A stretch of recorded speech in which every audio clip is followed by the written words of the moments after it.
All right, fire them up! You know, after Days of Thunder, this was the follow-up I really wanted to see Tom Cruise in. Better late than never, I guess.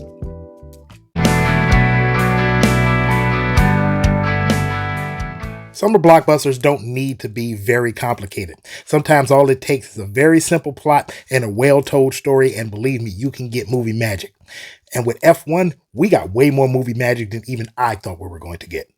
Brad Pitt stars as Sonny Hayes, a nomad, a racer for hire. He used to be a really big-time driver in the 90s in Formula One for the Lotus team, but after an accident, he decides to walk away. But his friend and now team owner Ruben Cervantes, played by Javier Bardem, tells him to come back and drive for his team because they can't seemingly get a win with their new hotshot rookie driver, played by Damson Idris, named Joshua Pierce. Just from that little blurb of me explaining the basic plot of the film, you would think that Brad Pitt's character is going to come back and basically take Damson Idris by the ears and say, "Here, listen here, little fella. Let me show you how to do it," and try to teach him the ropes and really get this team back on track. But really, that's not what you get. What you get is this mix of old dog learning new tricks and at the same time teaching the young guy how to win and how to become a better driver on the track. So you get this push and this pull of them trying to work together, this brotherhood of drivers where they're trying to overtake one another because one wants to obviously be the head, but they are at the same time working together because they are teammates within this team.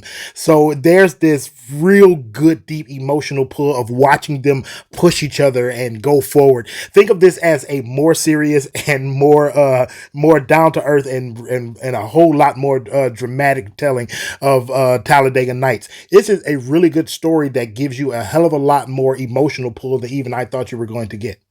I have to give it up to the cast. Brad Pitt, Damson Idris, Kerry Condon, Javier Bardem, so many other big names in this film, but everybody gets a chance to shine. Everybody is really good. There are moments when you're watching this and you forget that this is a racing movie because you're so invested in the story and in how these characters are moving next to each other, and they're pushing each other, and they're just trying their best to make this team work and to make this situation work. I have to honestly say it's because of their chemistry together that you forget that this is a racing movie. And the fact that this is a racing movie, I know you're going to ask, well, how is the racing? It's phenomenal because what we have is an actual car with actual cameras strapped to the car going around the track. You feel as if you're in the cockpit with the driver. You feel as if you're driving. I did not expect it, but I should have expected it. Why? Because the director is Joseph Kosinski. He's the same guy that directed and gave us Top Gun Maverick. Yeah, the same guy that decided, hey, if Tom Cruise is going to fly these planes himself, stick the cameras in there. Let's really give the people a show. And that's exactly what we got. This feels like watching that, but on the road racing. So that visceral, that real gritty feel of actually being in the car, flying around the track, going by other drivers and feeling like you are in danger because you're moving at 150, 200 miles an hour around these tracks. You feel it. Every inch of every single race, it's right there for you to feel, and you feel every inch of it. And it could have been real easy to just focus on one thing, either the drama or the racing, and just kind of lean one way or another. But Joseph Kosinski does an excellent job of saying, nope, we're staying right on the line. You're going to get drama, you're going to get racing, and you're going to get it in equal parts. One side of this storyline does not take over. You get enough of each without one bleeding over into the other, and it is just a phenomenal story told. And I absolutely love the detail of them getting actual Formula One race car drivers to be in this movie, like Max Verstappen and, of all people, Lewis Hamilton. They are actually in this movie. I want to say it's anywhere between 20 to 25 actual Formula One drivers in this movie. They could have gone just the exact way that Days of Thunder did and just had these guys stand in the background and just, say a few lines. But no, they actually had them on the track with Brad Pitt and Damson Idris going around it for the action shots.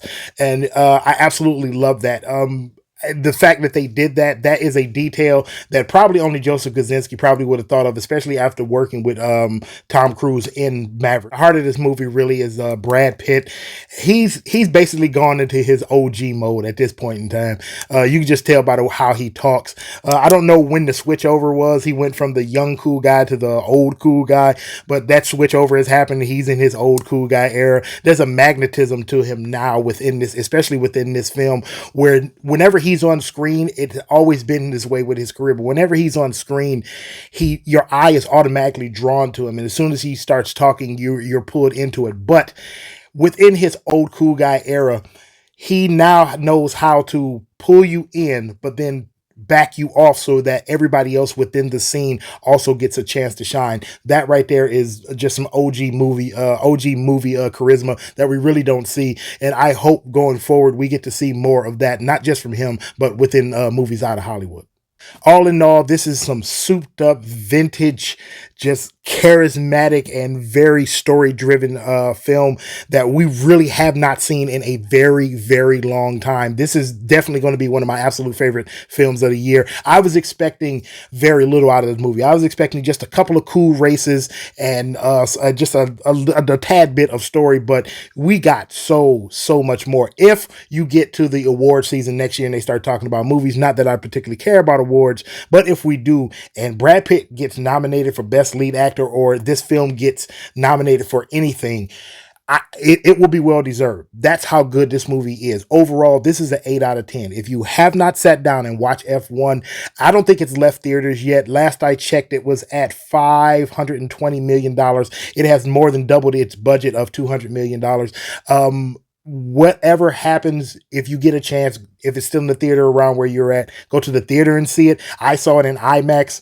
Believe me, IMAX for this particular film, I won't say it's a must if you have the money to do it, because I know IMAX is expensive. Watch this movie in IMAX. But even so, even if you just sit at home and watch it on streaming, this is going to be one hell of a treat of a film.